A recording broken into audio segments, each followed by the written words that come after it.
Saya akan melanjutkan pembahasan firman Tuhan tentang utuh atau runtuh pada bagian yang kedua dan mengambil ayat firman Tuhan di dalam Matius pasal yang ke-7, ayatnya yang ke-24 sampai dengan yang ke-27. Matius pasal 7, ayat 24 sampai dengan yang ke-27.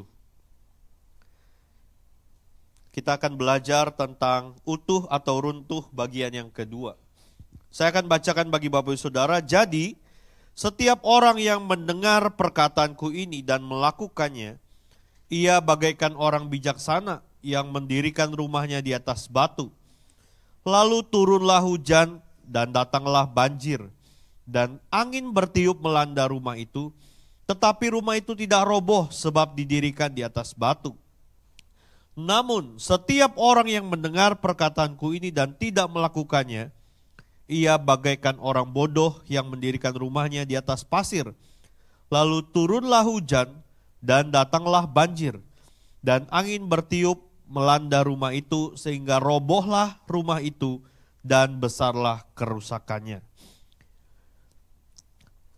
Kita lanjutkan dalam 1 Korintus pasal yang ketiga, ayat yang ke-10 sampai dengan 13. 1 Korintus pasal yang ketiga, ayat yang ke-10 sampai dengan 13. Sesuai dengan anugerah Allah yang diberikan kepadaku, aku sebagai seorang ahli bangunan yang terampil telah meletakkan dasar dan orang lain membangun terus di atasnya. Perhatikan baik-baik kalimat berikutnya. Namun, tiap orang harus memperhatikan bagaimana ia harus membangun di atasnya. Sebab tidak ada seorang pun yang dapat meletakkan dasar lain daripada dasar yang telah diletakkan, yaitu Yesus Kristus. Entah orang membangun di atas dasar ini dengan emas, perak, batu permata, kayu, rumput kering, atau jerami. Perhatikan ayat 13, kelak pekerjaan masing-masing orang akan nampak, karena hari Tuhan akan menyatakannya. Sebab hari itu akan dinyatakan dengan api, dan bagaimana pekerjaan masing-masing orang akan diuji oleh api itu. Nah, saudara-saudara yang kasih dalam Tuhan, bicara soal utuh dan runtuh pada bagian yang kedua ini, kita belajar sama-sama dari dua nats yang kita baca tadi, bahwa segala sesuatu bentuk itu selalu memiliki yang namanya dasar, atau yang memiliki yang namanya fondasi. Maka hari ini kita akan sama-sama memperhatikan bagaimana dasar atau fondasi kehidupan kita, khususnya manusia roh kita. Ya, ini yang kita perlu perhatikan. Kenapa saudara? Karena manusia jasmani kita hanya sementara, hanya sesaat saja. Ya, dan tidak ada orang yang tahu kapan manusia jasmani ini akan berhenti. Tetapi manusia roh kita, Alkitab mencatat akan kembali kepada Allah sebagai penciptanya. Ya. Maka ini yang perlu kita perhatikan, yaitu manusia roh. Dari ayat ini saudara, kita melihat bahwa Yesus mengumpamakan manusia itu dengan dua macam orang.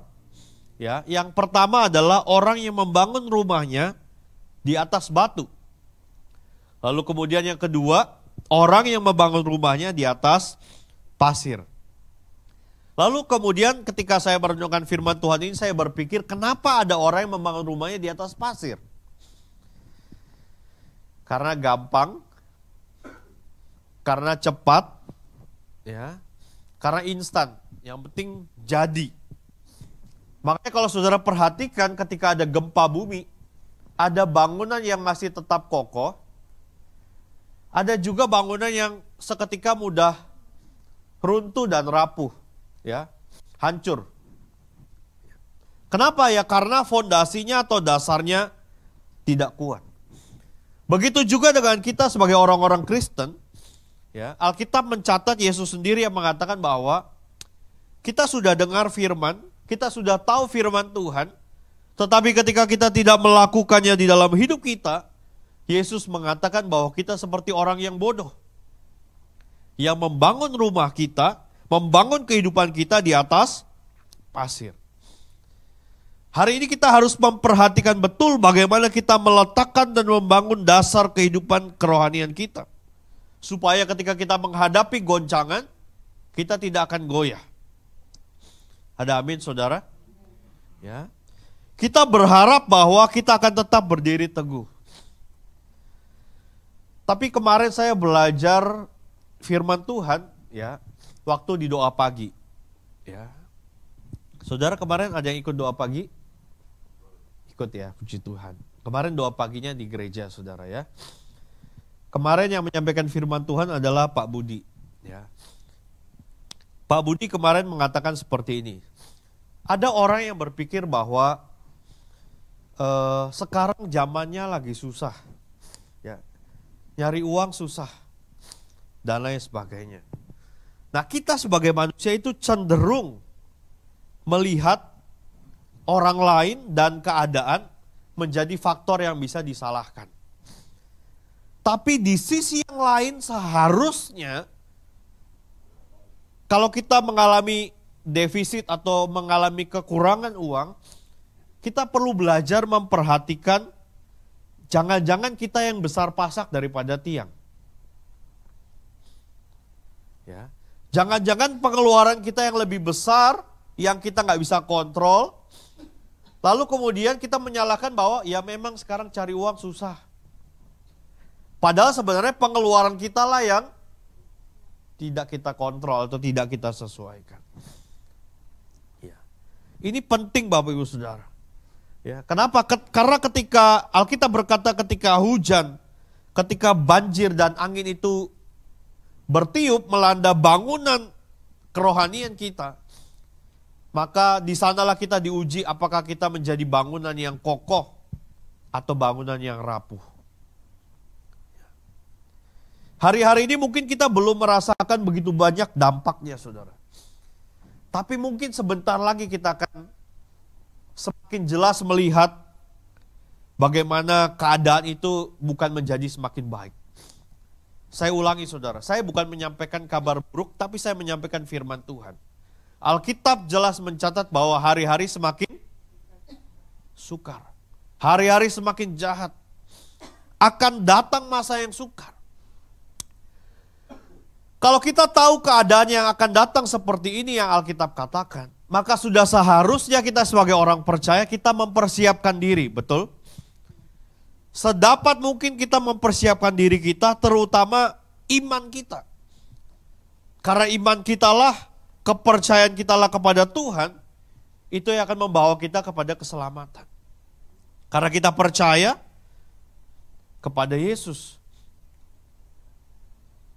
Maka dalam menghadapi goncangan apapun yang terjadi dalam hidup kita, Paulus tadi menasehatkan, semua orang akan diuji. Bagaimana kualitas bangunan yang ada di atasnya. Tapi saya mau katakan Bapak Saudara, bahwa ketika kita membangun hidup kita atau membangun manusia roh kita, bukan untuk sesuatu yang kita tampilkan kepada orang lain untuk kita mengharapkan pujian, juga bukan untuk gagah-gagahan satu sama lain, tapi sebagai murni, sebagai bentuk bagaimana kita mempersiapkan diri kita dengan sungguh-sungguh, supaya ketika Yesus menjemput kita, kita didapati oleh Tuhan orang-orang yang setia di hadapan Tuhan. Ya, nggak ada yang lain saudara. Nah sekarang kita perlu melihat bagaimana atau di mana kita perlu meletakkan dasar yang benar. Yang pertama saudara, kita perlu meletakkan dasar yang benar ini dalam keluarga kita. Ya, kita perlu meletakkan dasar yang benar dalam keluarga kita. Saya belajar Bapak Saudara, semakin tinggi sebuah bangunan akan dibangun, maka semakin dalam fondasi yang harus digali. Betul ya? Semakin tinggi sebuah bangunan akan didirikan, maka semakin dalam fondasi itu harus dibangun atau diletakkan. Maka saudara, kalau kita mau membangun keluarga kita mau membangun hidup kita menjadi bangunan yang kokoh dan kuat, maka saudara harus bangun lebih dalam lagi fondasi dasar hidup saudara. Bagaimana caranya? Bangunlah keintiman dengan Tuhan. Bangunlah keintiman satu sama lain. Saudara, saya belajar ada satu ilustrasi yang baik mengenai kehidupan keluarga yang mana hidup bersama dan tinggal bersama. Ya. Kelihatannya mirip ya saudara, hidup bersama dan tinggal bersama. Contoh, orang yang tinggal bersama. Saya pernah dengar ilustrasi salah satu pembicara di gereja ini. Ada seorang anak yang, saya nggak usah sebut namanya lah ya, karena saya juga lupa siapa yang menyampaikan.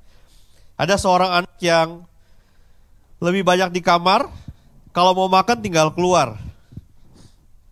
Ada yang habis bepergian, pulang, tinggal naruh pakaian, seperti kayak di hotel. Ini namanya tinggal bersama. Makan sendiri-sendiri, namanya tinggal bersama. Dalam satu rumah yang sama. Bagaimana dengan hidup bersama? Orang yang hidup bersama, contoh, misalnya seorang ibu ya, ayo nak makan. Ditungguinlah si anak itu sampai keluar kamar dan duduk di meja makan, makan bersama. Sekarang coba saudara mereview dalam keluarga saudara. Apakah sekarang ini saudara dengan anggota keluarga saudara tinggal bersama atau hidup bersama? Lu gue. Ya. Pokoknya kalau mau makan tuh di meja udah ada makanan. Kalau pakaian kotor, ada keranjang tinggal taruh. Hidup bersama atau tinggal bersama. Saya berdoa biar firman Tuhan hari ini mengetuk hati saudara. Ya. Jangan lagi kita tinggal bersama, tapi hiduplah bersama. Coba disenggol kiri kanannya yang anggota keluarga. Kita tinggal bersama apa hidup bersama nih? Ya. Saudara, fondasi iman kita itu dibangun, ya, dibentuk dari ketaatan kita melakukan firman Tuhan. Ya, makanya Yesus berkata bahwa setiap orang yang mendengar perkataanku ini dan melakukannya, berarti ada ketaatan di sana. Saya mau tanya, melakukan firman Tuhan gampang atau sulit, saudara? Yang bilang gampang, tolong ajari saya. Ya, tolong ajari saya. Saya dengan segenap hati, dengan kerelaan, saya siap untuk diajari. Kenapa saya bilang tidak gampang, saudara? Tidak gampang bukan berarti tidak bisa dilakukan ya.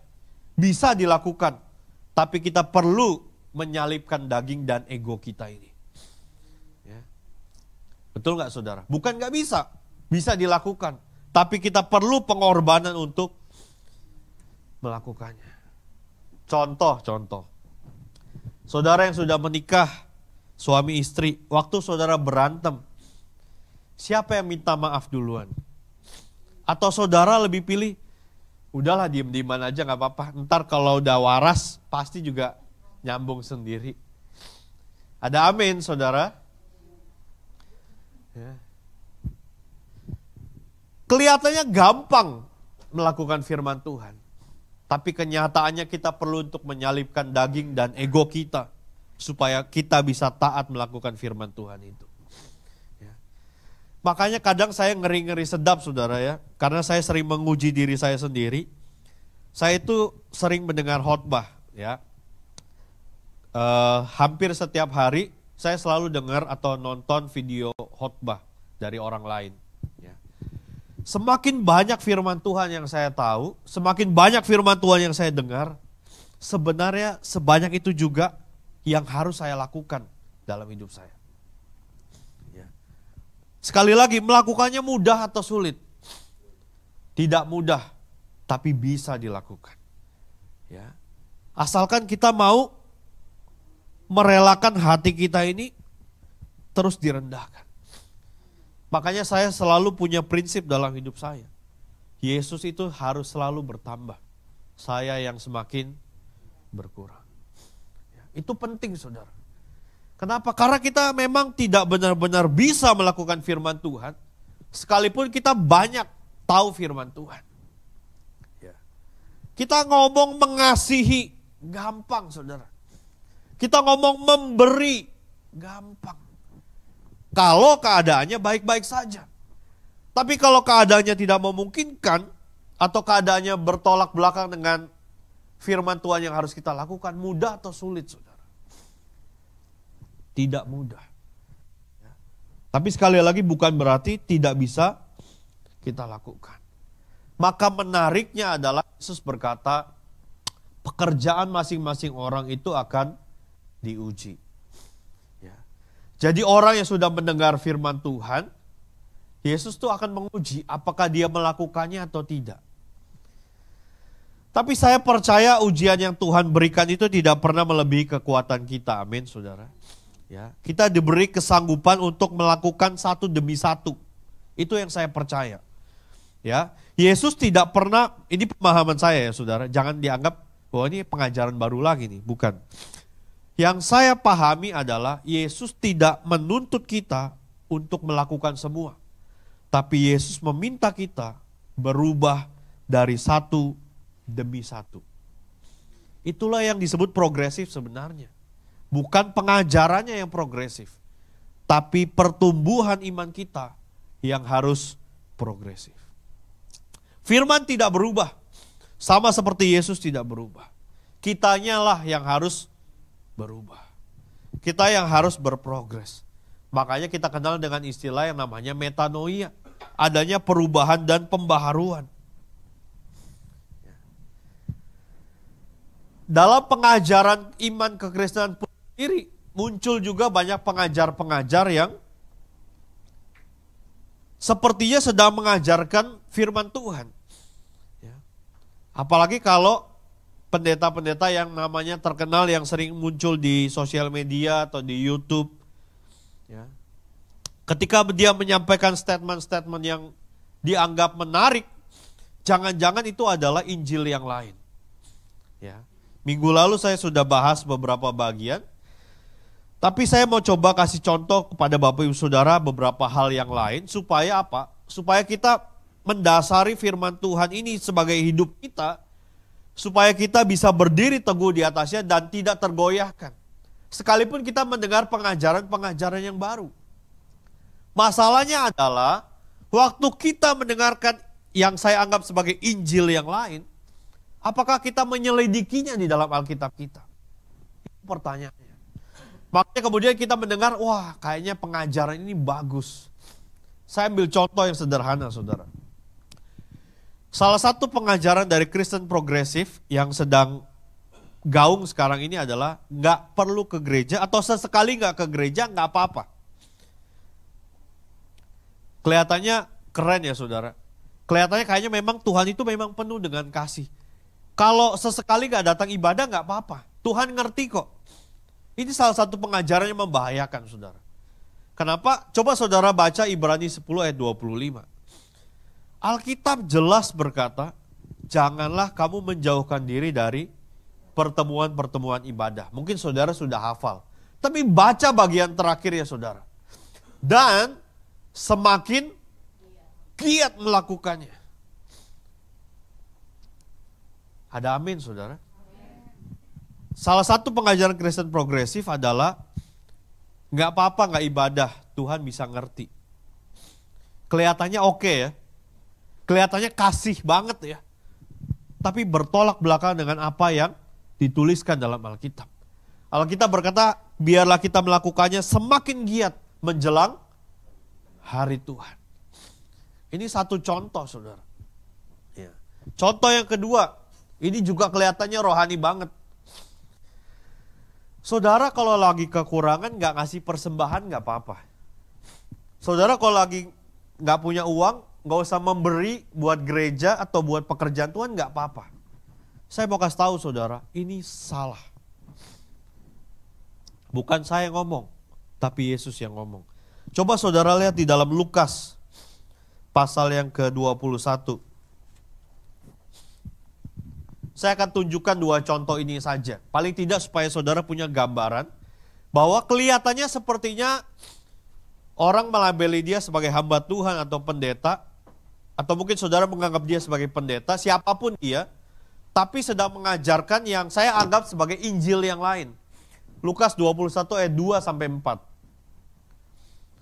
Ya. Kelihatannya Alkitabiah, tapi sebenarnya bertolak belakang dengan firman Tuhan. Lihat, Yesus melihat juga seorang janda miskin memasukkan 2 peser ke dalam peti. Ayat 3.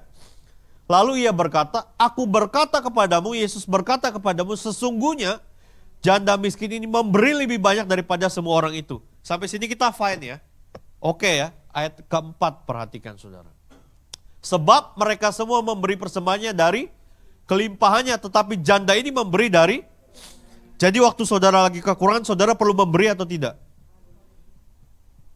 Yang Yesus ajarkan, sekalipun kita dalam kekurangan, kita perlu untuk tetap memberi. Bahkan ia memberi apa saudara? Seluruh apa yang dia punya.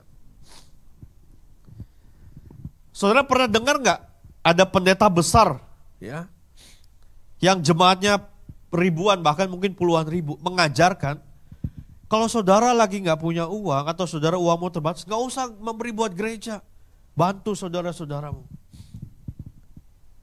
Yesus bilangnya apa? Janda ini memberinya buat siapa saudara? Janda ini bawa persembahannya kemana saudara? Bait Allah.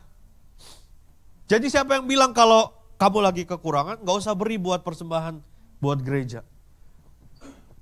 Sorry Bapak Ibu Saudara, saya bukan sedang kekurangan, mohon maaf. Ya, saya percaya gereja ini pasti akan terus diberkati.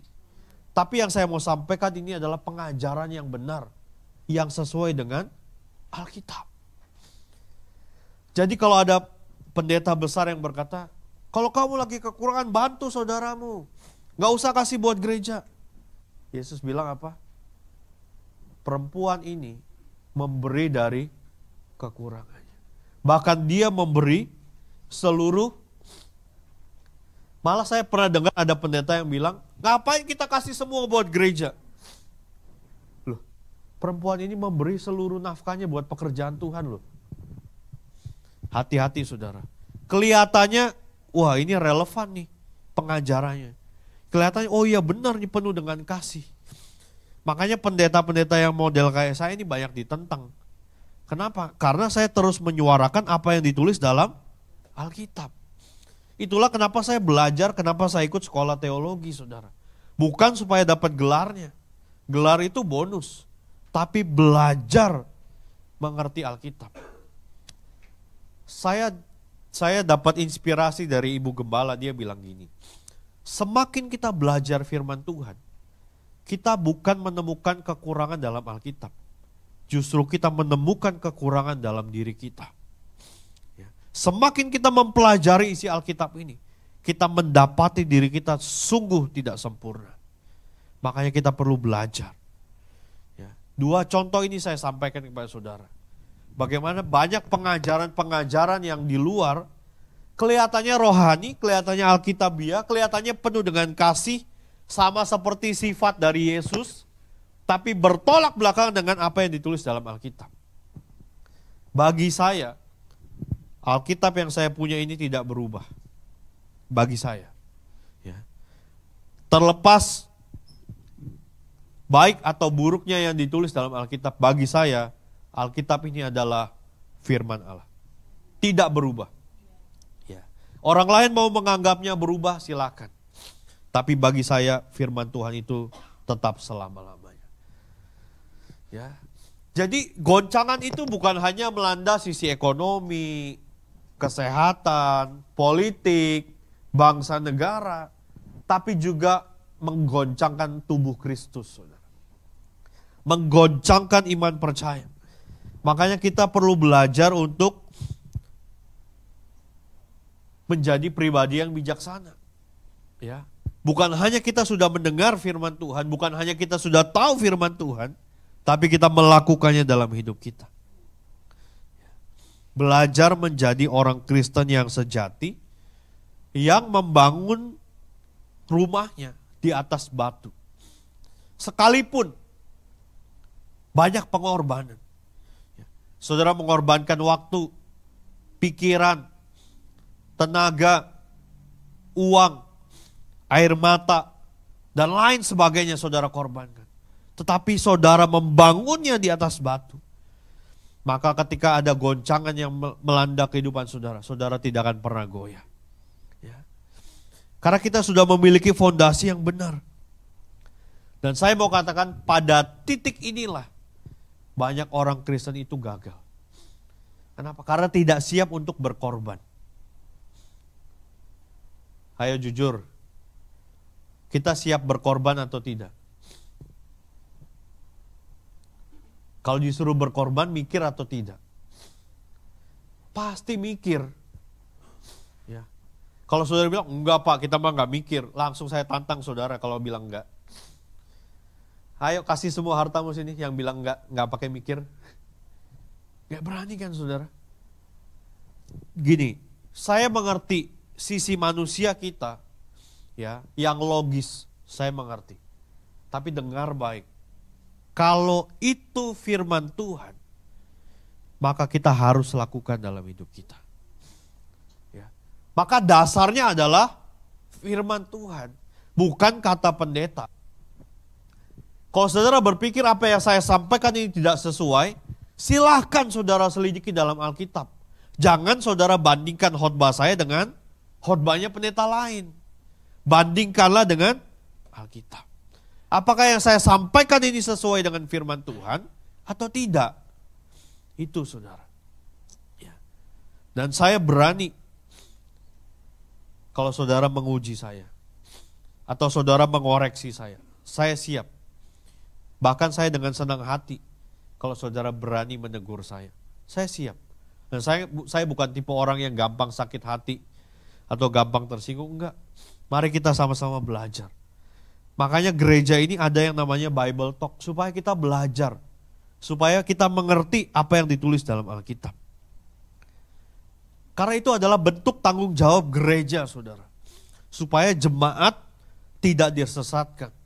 Padahal Alkitab bilang, kita ini domba, kita ini disesatkan dengan berbagai kondisi yang ada di sekitar kita. Karena domba itu lemah dan lugu. Ya.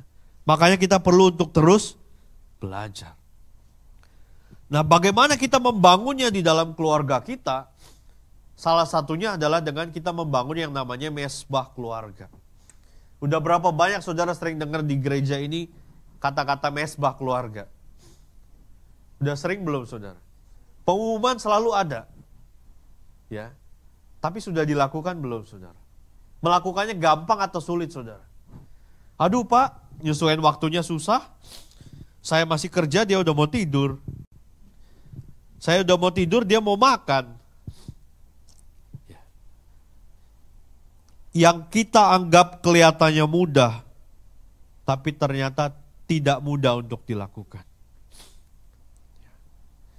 Dan saudara bisa menguji orang-orang yang punya mesbah keluarga di rumah dan yang tidak punya mesbah keluarga.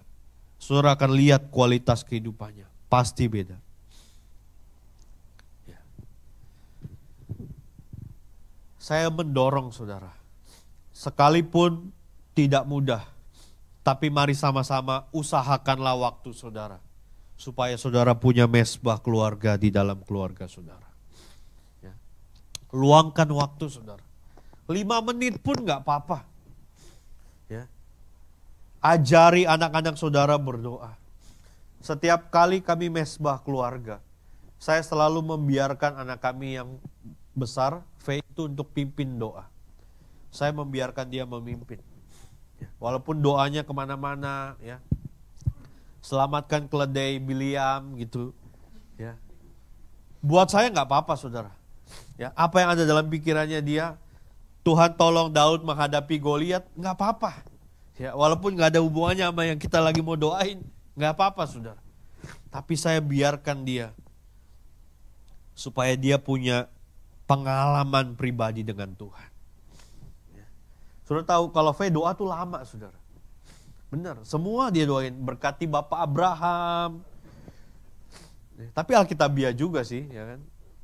Alkitab bilang orang yang memberkati Abraham akan diberkati, benar nggak? Alkitabiah juga dia. Makanya bawa anak saudara ke sekolah minggu. Amin. Ya, bangun mesbah keluarga. Itu penting, saudara. Ya. Karena nggak ada ruginya kita dekat dengan Tuhan. Ya, nggak ada ruginya kita dekat dengan Tuhan. Waktu kita dekat dengan Tuhan justru kita terima kekuatan. Ya. Waktu kita dekat dengan Tuhan tuh kita terima sukacita. Kita terima pengharapan. Ya. Sebisa mungkin saudara ya, sebisa mungkin kalau saya ya. Waktu kita membangun mesbah dalam keluarga kita, jangan terlalu banyak ngomong.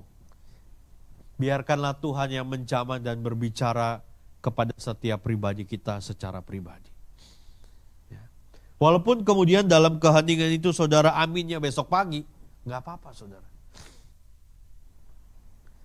Tapi paling tidak kita sudah berusaha mengusahakan itu ada dalam kehidupan kita. Supaya apa? Supaya kita punya keluarga yang kuat. Ya, itu penting saudara. Ya.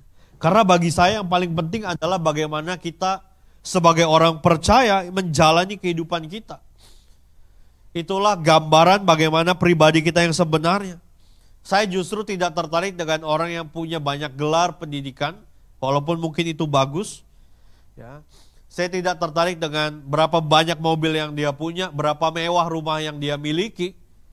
Tapi seberapa besar atau seberapa banyak dia melakukan firman Tuhan dalam hidupnya, saya pasti akan berinteraksi lebih banyak dengan orang itu. Ya. Karena bagi saya, ya, saya mengutip sebuah kalimat yang bagus banget dari almarhum Melita Sidabutar. Dia bilang gini, apa sih yang mau dicari di dunia ini? Benar gak saudara? Kalau saudara lihat sosial media sekarang tuh kalimat itu tuh berseliweran terus. Ya.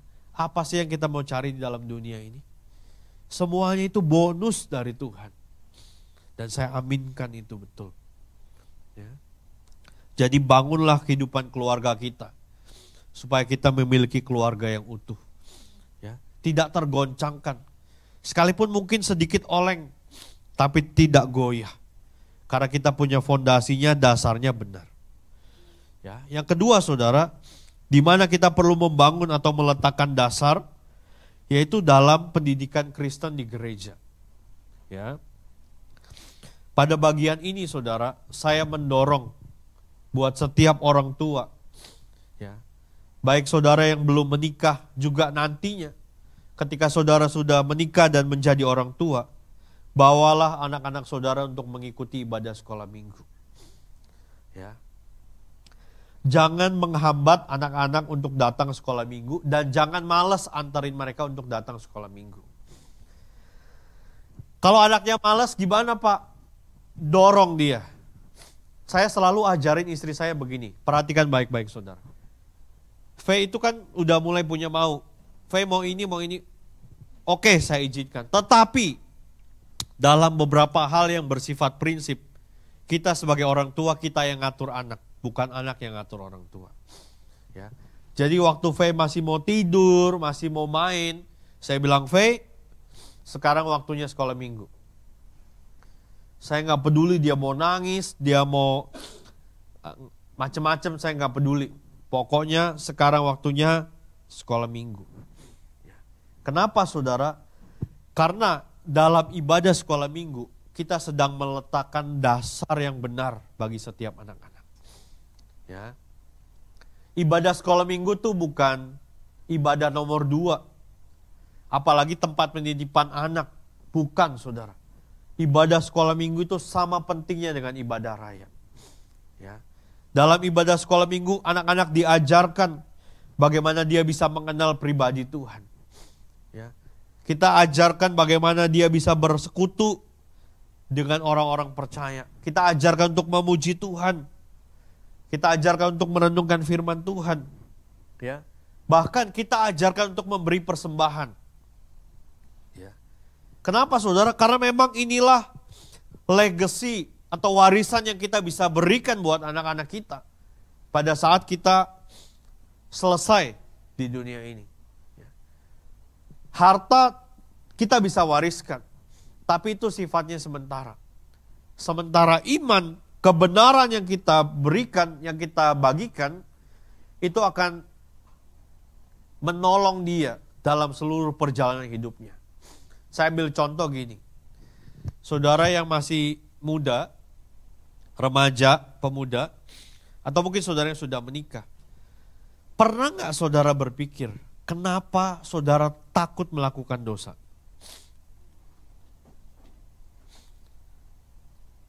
Saudara yang sudah remaja, banyak pergaulan di luar sana. Saudara yang pemuda juga, atau saudara yang sudah menikah, banyak sekali godaan. Kenapa saudara takut melakukannya? Karena mungkin waktu saudara kecil, saudara sudah ditaburi benih firman Tuhan. Mungkin bagi banyak orang kelihatannya sepele, tapi bagi saya itu sangat penting, saudara. Ya. Pak, tapi kan minggu waktunya kita jalan-jalan, boleh. Setelah ibadah masih punya waktu. Ya. Kemarin saya ke Ion Delta Mas yang katanya mall terbesar di Asia Tenggara. Saya ngukur pakai jam, saudara. Saya keliling semua 4 jam kelar. Lantai 1 sampai 3. 4 jam kelar. Jadi kalau bilang minggu waktunya jalan-jalan, keburu, saudara. Anggaplah ibadah selesai jam 11. Saudara keliling seluruh mall.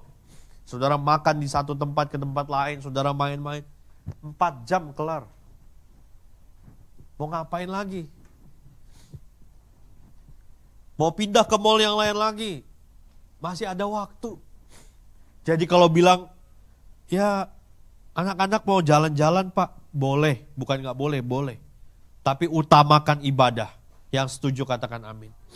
Ya, itu penting, saudara, karena kita perlu sejak dini kita menanamkan nilai-nilai kebenaran firman Tuhan supaya anak-anak kita punya pegangan ya, dalam hidup mereka. Sehingga ketika mereka bertumbuh menjadi remaja, dewasa, banyak pengaruh dari dunia, mereka bisa berkata tidak. Karena mereka sudah punya benih firman Tuhan itu dalam diri mereka. Saudara pilih. Saudara melewatkan masa anak-anak saudara dari ibadah. Lalu saudara melihat pertumbuhan anak-anak remaja, pemuda saudara, moralnya rusak karena pengaruh dunia. Atau sekarang saudara harus capek-capek berkorban bawa anak saudara ikut sekolah minggu, tapi waktu dia bertumbuh remaja, dia jadi orang yang cinta Tuhan. Mana yang saudara pilih? Kadang-kadang kita sebagai orang tua rasa-rasanya malas juga ya. Ada keengganan karena harus repot-repot bangun pagi, ya, mempersiapkan segala sesuatu untuk bawa anak-anak kita. Tapi percayalah saudara, itu bekal yang terbaik yang saudara bisa berikan bagi anak-anak saudara. Saudara pikir, saya belum menikah. Nanti saudara sudah menikah, saudara punya anak, lakukan itu saudara. Anda tidak menyesal. Ya. Karena itu benar-benar pegangan bagi setiap anak-anak kita. Ya. Maka saya mendorong para orang tua, lakukanlah dengan segenap hati. Bawa anak-anak saudara untuk ibadah sekolah minggu. Kalau saudara bilang, saya belum punya anak Pak, bawa keponakan. Ya. Bawa anak-anak saudara, keluarga yang lain yang sudah orang tuanya nggak ke gereja, saudara jemput kalau perlu. Kenapa? Karena itu bentuk kita mengasihi. Ya, bentuk kita mewartakan Injil tuh ya seperti itu, saudara. Ya. Dengan membawa mereka ke rumah Tuhan, membawa mereka beribadah, kita sedang mengasihi dia. Kita sedang mengasihi jiwanya. Kita rindu supaya orang itu juga diselamatkan. Makanya bicara firman Tuhan tidak perlu bicara yang terlalu muluk-muluk dan terlalu besar, saudara.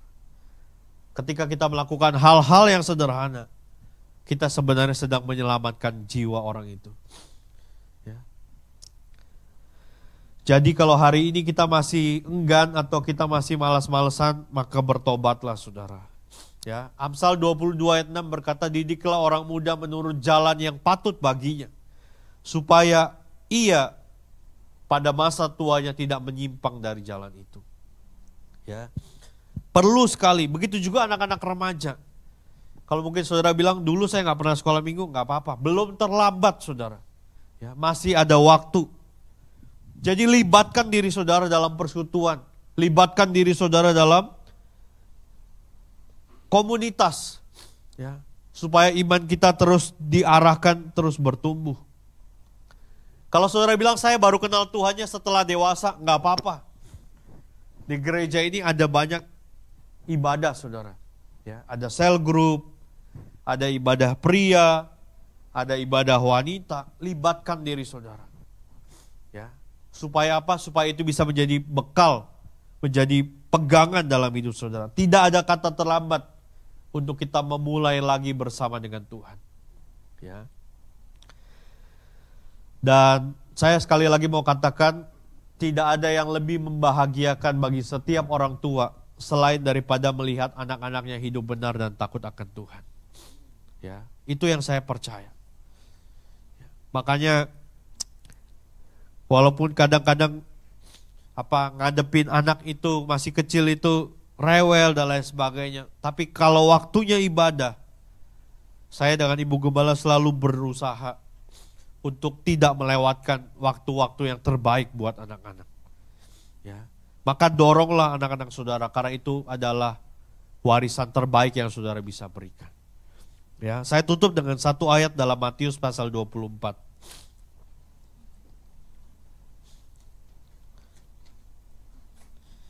Matius pasal 24 ayat keempat sampai 8.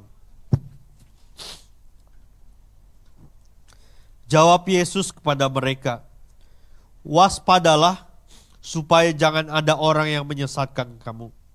Sebab banyak orang akan datang memakai namaku dan berkata, akulah Mesias, dan mereka akan menyesatkan banyak orang. Ayat ke-6, kamu akan mendengar deru perang atau kabar-kabar tentang perang. Sudah sering kita dengar ya. Kemarin Israel nyerang Iran, hari ini Iran nyerang balik. Namun, waspadalah, jangan kamu gelisah, sebab semuanya itu harus terjadi, tetapi kesudahannya belum tiba. Ayat yang ke-7. Bangsa akan bangkit melawan bangsa, dan kerajaan melawan kerajaan. Perhatikan, akan ada kelaparan dan gempa bumi di berbagai tempat.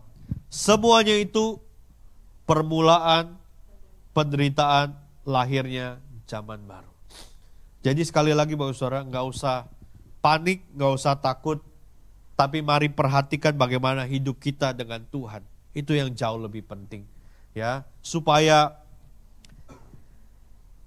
waktu yang kita masih miliki hari ini, kesempatan yang kita masih punya hari ini, kita bisa pergunakan dengan bijak, sehingga kita bisa didapati oleh Tuhan. Tetap memiliki iman, ketaatan dan kesetiaan yang utuh. Sehingga ketika goncangan datang, hujan, banjir, dan angin melanda, bangunan kita tetap kokoh. Karena kita membangunnya di atas dasar Yesus Kristus. Biar kiranya firman Tuhan hari ini menyadarkan dan mengingatkan kita semua. Tuhan memberkati.